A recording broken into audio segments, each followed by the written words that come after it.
Assalamu alaikum. Welcome you all to the mental health care group once again. Today we will cover the topic depression and gender differences in depression.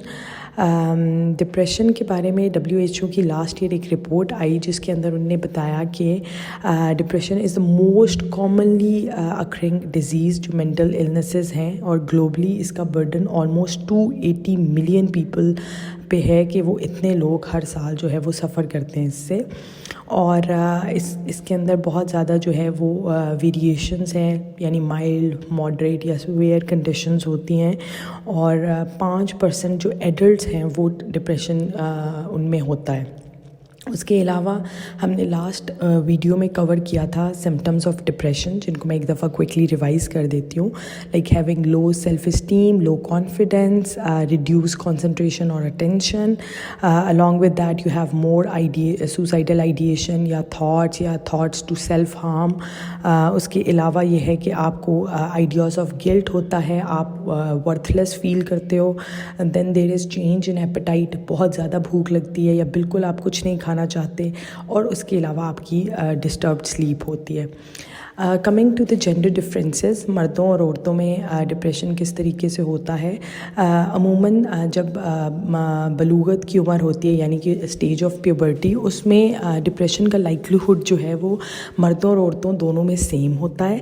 जबकि women they suffer twice as compare to man, तो उनके अंदर जो है वो ज़्यादा diagnose हुआ है depression as compare to man. Depression का जो रेट है वो वुमेन में हायर है आफ्टर प्यूबर्टी, यानी कि जब आपका मेनोपॉज शुरू हो जाता है।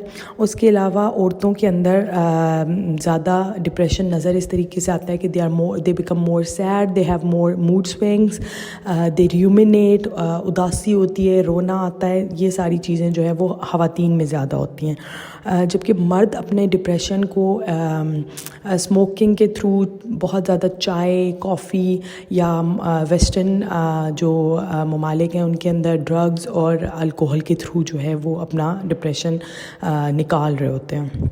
उसके अलावा मर्द जो हैं वो उनके अंदर ये चीज़ होती है कि अगर वो उनको डिप्रेशन है तो they mask it with over work या एक्सेसिव वर्क, या फिर वो बहुत ज़्यादा स्पोर्ट्स और अदर एक्टिविटीज़ में इन्वॉल्व होते हैं। So they kind of cover it up. उसके कंपैरिजन में अगर हम देखें तो जो ख़वातीन होती हैं तो वो ज़्यादा परेशान होती हैं, उनको ज़्यादा एंजाइटी डिसऑर्डर की तरफ जा रही होती हैं, या उनको ईटिंग डिसऑर्डर्स हो रहे होते हैं बहुत, या वेयर वो अपना वेट गेन करती हैं या बहुत उनका वेट लॉस शुरू हो जाता है। उसके अलावा जो सुसाइड है उसकी वो मर्द ज़्यादा कमिट करते हैं। और मर्द जो हैं उनके सिम्टम्स जो हैं वो हार्ड टू रिकग्नाइज होते हैं, क्योंकि they have the ability to mask it या उसको कवर इट। सो इस वजह से most of the time it goes undiagnosed, जिसकी वजह से डायग्नोसिस औरतों में ज़्यादा है। उसके अलावा जो हार्मोन्स शिफ्ट होता है औरतों का during pregnancy, during delivery, postpartum और मेनोपॉज, इस सब में जो है वो औरतों को वो ज़्यादा वल्नरेबल बना देता है डिप्रेशन के लिए। एंड लास्टली जो औरतें हैं they are more comfortable with therapy और सीकिंग हेल्प। सो मर्दों की निस्बत औरतें जल्दी जो है वो हेल्प सीख करती हैं और उनका इलाज हो जाता है, जिसकी वजह से उनका जो डिप्रेशन का रेट है वो कम होता है। If you have any curies you can ask me in the comment section. Thank you so much.